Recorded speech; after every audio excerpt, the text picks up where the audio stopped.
नमस्कार। आज के इस विशेष एनालिटिकल एक्सप्लेनर में हम एक्सपोर्ट फाइनेंस के एक ऐसे कॉन्सेप्ट को डिकोड करने जा रहे हैं जो सुनने में शायद बेसिक लगे, लेकिन असल में किसी भी एक्सपोर्ट बिजनेस का पावर हाउस है, प्री शिपमेंट फाइनेंस। चलिए आज सीधे इस विषय की गहराई में उतरते हैं। हम समझने की कोशिश करेंगे कि एक बैंक वास्तव में कैसे सोचता है, फाइनेंस की कैलकुलेशन कैसे करता है और सबसे महत्वपूर्ण अपनी रिकवरी कैसे सुनिश्चित करता है। एक एक्सपोर्टर की जमीनी हकीकत को थोड़ा करीब से देखते हैं। मान लीजिए XYZ प्राइवेट लिमिटेड नाम की कंपनी है। उन्हें अचानक अमेरिका से एक शानदार एक्सपोर्ट ऑर्डर मिलता है।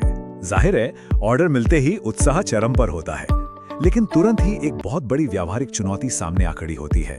कंपनी को रॉ मटेरियल खरीदना है, मैन्युफैक्चरिंग करनी है, लेबर को पैसे देने हैं और पैकिंग करनी है। ये सारा का सारा खर्च अभी इसी वक्त होने वाला है, लेकिन पेमेंट तो शिपमेंट के बहुत बाद आएगा। इसी विशाल कैश फ्लो गैप को संभालना एक्सपोर्ट व्यवसाय की सबसे बड़ी चुनौती होती है।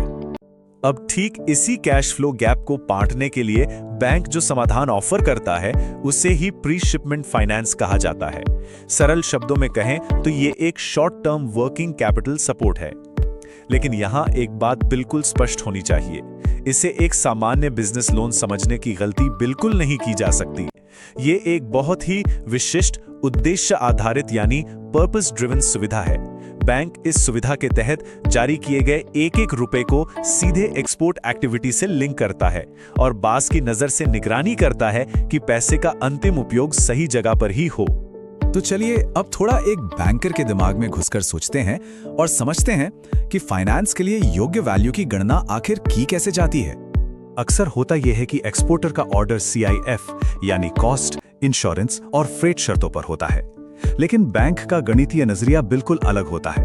बैंक कभी भी इस पूरी CIF वैल्यू पर फाइनेंस नहीं करता। कारण बहुत सीधा सा है, फ्रेट और इंश्योरेंस माल के उत्पादन या मैन्युफैक्चरिंग का हिस्सा नहीं है। बैंक सिर्फ गुड्स क्रिएशन से जुड़े हिस्से को फाइनेंस करना चाहता है, जिसे FOB यानी फ्री ऑन बोर्ड वैल्यू कहा जाता है। अब कई बार CIF ऑर्डर में फ्रेट और इंश्योरेंस का ब्रेकअप साफ साफ नहीं दिया होता। ऐसे में बैंक एक कंजर्वेटिव और सुरक्षित तरीका अपनाता है। मान लीजिए CIF वैल्यू $1 लाख है, तो बैंक पहले फ्रेट को लगभग 12.5% और फिर इंश्योरेंस को 2.5% मानकर उस टोटल में से घटा देगा।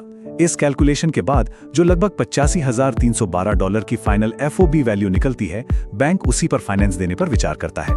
तो क्या बैंक इस पूरी निकाली गई FOB वैल्यू का 100% फाइनेंस कर देगा? बिल्कुल नहीं। बैंक आमतौर पर इस FOB वैल्यू का केवल 80 से 90% तक ही फाइनेंस करता है। ये मार्जिन इसलिए रखा जाता है ताकि एक्सपोर्टर भी वित्तीय रूप से इस सौदे में शामिल रहे, जिसे बिजनेस की भाषा में स्किन इन द गेम कहा जाता है। इससे बाजार का जोखिम थोड़ा बढ़ जाता है और किसी भी डिफॉल्ट की स्थिति में बैंक का अपना रिस्क नियंत्रण में रहता है। इसी कैलकुलेशन से जुड़ी एक और बहुत ही महत्वपूर्ण व्यावहारिक सच्चाई है। फाइनेंस की रकम सिर्फ FOB वैल्यू पर निर्भर नहीं करती, बल्कि यह कंपनी की सैंक्शन लिमिट यानी स्वीकृत सीमा पर भी मजबूती से टिकी होती है। उदाहरण के लिए मान लीजिए कि आपके गणित के हिसाब से फाइनेंस की पात्रता $70,000 बनती है, लेकिन बैंक द्वारा आपकी स्वीकृत सीमा केवल $50,000 ही तय की गई है। ऐसी स्थिति में फंडिंग सिर्फ और सिर्फ उस $50,000 की सीमा तक ही मिलेगी, चाहे आपका ऑर्डर साइज कितना भी बड़ा क्यों ना हो। फाइनेंस की वैल्यू तो कैलकुलेट हो गई, लेकिन अब सवाल है कि एक्सपोर्टर वास्तव में इन फंड्स को निकालता कैसे है। आइए फाइनेंसिंग के इन ऑपरेशनल तरीकों को समझते हैं। यहाँ मुख्य रूप से दो बिल्कुल अलग अलग तरीके सामने आते हैं। पहला है ऑर्डर बेस्ड फंडिंग, जो काफी सख्त प्रक्रिया है। इसमें फंड्स रिलीज करवाने के लिए बैंक को पहले एक्सपोर्ट ऑर्डर सबमिट करना अनिवार्य होता है, बिना ऑर्डर के पैसा नहीं मिलेगा। दूसरी तरफ रनिंग अकाउंट सुविधा है, जो थोड़ी अधिक लचीली है और आमतौर पर उन अनुभवी एक्सपोर्टर्स को दी जाती हैं जिनका ट्रैक रिकॉर्ड बेहतरीन होता है। इसमें एक सिंपल रिक्वेस्ट लेटर देकर फंड निकाला जा सकता है और संबंधित ऑर्डर बाद में जमा किए जा सकते हैं। हालांकि एक बात ध्यान रखने वाली है, तरीका चाहे कोई भी हो, बैंक की निगरानी दोनों ही मामलों में बेहद सख्त रहती है। अब आते हैं उस स्ट्रैटेजिक फैसले पर जो एक एक्सपोर्टर की प्रॉफिटेबिलिटी को सबसे ज्यादा प्रभावित कर सकता है, ब्याज लागत और विदेशी मुद्रा जोखिम का संतुलन। ACPCFC के बीच के इस ट्रेड ऑफ को समझना हर एक्सपोर्टर के लिए क्रूशल है। अगर EPC यानी एक्सपोर्ट पैकिंग क्रेडिट को चुना जाता है तो लोन सीधे भारतीय रुपए में मिलता है। इसका ब्याज EBLR या MCLR जैसे घरेलू बेंचमार्क से जुड़ा होता है। हो सकता है इसकी ब्याज दर थोड़ी अधिक लगे, लेकिन इसका सबसे बड़ा फायदा है इसकी स्थिरता। इसमें शून्य फॉरेक्स रिस्क होता है, यानी जो चुकाना है वो पहले से तय है। इसके ठीक विपरीत पीसीएफसी विदेशी मुद्रा में दिया जाता है और एसओएफआर जैसे अंतरराष्ट्रीय बेंचमार्क पर आधारित होता है। कागज पर यह सस्ता जरूर लगता है, लेकिन इसमें एक बहुत बड़ा छिपा हुआ खतरा है, परिवर्तनशील फॉरेक्स रिस्क। अगर करेंसी मार्केट में भारी उतार चढ़ाव आ गया तो यह सस्ता लोन अचानक बहुत महंगा साबित हो सकता है। फाइनेंस मिल गया, काम शुरू हो गया, लेकिन अब घड़ी की सुई तेजी से घूमने लगती है। आइए समझते हैं कि इस पूरी प्रक्रिया की सख्त समय सीमा और क्लोजर कैसे काम करता है। ये पूरी फाइनेंसिंग व्यवस्था एक बहुत ही सख्त टाइमलाइन पर काम करती है।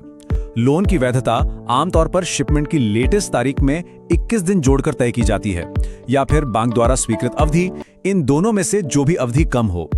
ये जो अतिरिक्त 21 दिन मिलते हैं, ये दरअसल एक बहुत ही महत्वपूर्ण ऑपरेशनल बफर की तरह काम करते हैं, ताकि डॉक्यूमेंटेशन पूरा किया जा सके। इस बफर के खत्म होने के बाद होने वाली कोई भी देरी सीधे तौर पर बैंक के सिस्टम में खतरे की घंटी बजा देती है। तो ड्यू डेट आने पर वास्तव में क्या संभावित परिणाम हो सकते हैं? आदर्श स्थिति तो यही है कि माल एक्सपोर्ट हो, पेमेंट समय पर आए और लोन तुरंत एडजस्ट होकर क्लोज हो जाए। लेकिन अगर बायर की तरफ से पेमेंट में देरी होती है तो बैंक इसे बिल डिस्काउंटिंग जैसे पोस्ट शिपमेंट फाइनेंस में बदल सकता है। अगर माल के शिपमेंट में ही देरी हो जाए तो एक्सटेंशन मिल तो सकता है, लेकिन भारी पेनल्टी और सख्त मॉनिटरिंग के साथ। और सबसे बुरी स्थिति है डिफॉल्ट की, जहां ना माल गया और ना पैसा आया।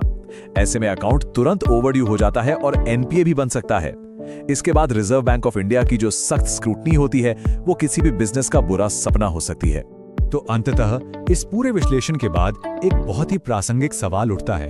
एक्सपोर्ट फाइनेंस को हैंडल करते समय एक सामान्य एक्सपोर्टर और एक सच्चे प्रोफेशनल में आखिर क्या अंतर है? देखिए, सिर्फ प्री शिपमेंट फाइनेंस ले लेना कोई बहुत बड़ी बात नहीं है, लेकिन जो बात एक व्यवसाय को सच्चे प्रोफेशनल स्तर तक ले जाती है, वो है इन जटिल बारीकियों को गहराई से समझना, सही फाइनेंसिंग मोड का चुनाव करना, फॉरेक्स रिस्क को चतुराई से हैंडल करना और समय सीमा के भीतर पूरी साइकिल को क्लोज करना। यही असल सफलता है। इन मैकेनिक्स पर महारत हासिल करना किसी भी एक्सपोर्ट बिजनेस की तस्वीर पूरी तरह से बदल सकता है। आज के इस एक्सप्लेनर से जुड़ने के लिए बहुत बहुत धन्यवाद। उम्मीद है यह विश्लेषण आपके लिए वैल्यूएबल रहा हो।